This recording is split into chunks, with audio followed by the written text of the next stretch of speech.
Breaking news చూస్తున్నాం. హైదరాబాద్ లోని పలు ప్రాంతాల్లో వర్షం బీభత్సాన్ని రేపింది. ఈదురుగాలుతో విరుచుకుపడింది వాన. అయితే పలు చోట్ల విద్యుత్ సరఫరాలో కూడా తీవ్ర అంతరాయం ఏర్పడింది. పలు ప్రాంతాల్లో వడగళ్ల వాన కూడా కురిసింది. హైదరాబాద్ లో వర్షం మరోసారి బీభత్సాన్ని రేపింది. ఈసారి భారీ వర్షానికి ఈదురుగాలులు కూడా తోడయ్యాయి. తూర్పు మధ్య తెలంగాణ అల్పపీడనం ద్రోణి ప్రభావం క్యూములో నింబస్ మేఘాలతో సుమారు 2 గంటల పాటు నగరంలోని వివిధ ప్రాంతాలను వర్షం అతలాకుతలం చేసింది. ఈదురుగాలులతో పలు చోట్ల భారీ వర్షం కారణంగా రహదారులు క్షణాల్లోనే చెరువులుగా మారిపోయాయి. రోడ్లపై వాహనదారులు అటు ఈదురుగాలులు ఇటు వర్షం మధ్య చిక్కుకుపోయి ఇబ్బందులు పడ్డారు.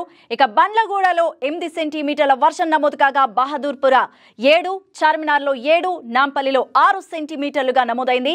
బేగంపేట, రాణిగంజ్, పారడైజ్, ప్యాట్నీ, మారేడ్పల్లి, సీతాఫల్ మండి, మోండా మార్కెట్, రెజిమెంటల్ బజార్, బోయిన్పల్లి, ఉప్పల్, తార్నాక, ఎర్రగడ్డ, భారత్ నగర్, కూకట్పల్లి, మియాపూర్, లింగంపల్లి, చిగురుటాకులా వణికిపోయాయి ఈ వర్షం ధాటికి. ఆ తర్వాత భారీ వర్షం కూడా మొదలైంది. మలక్పేట్లోని రైల్వే బ్రిడ్జి కిందకు వర్షపు నీరు వచ్చి చేరి ట్రాఫిక్ కాసేపు పూర్తిగా స్తంభించింది. జీహెచ్ఎంసీ సిబ్బంది వచ్చి వర్షం నీరు తోడేసిన తర్వాతే వాహనాల రాకపోకలు తిరిగి ప్రారంభమయ్యాయి.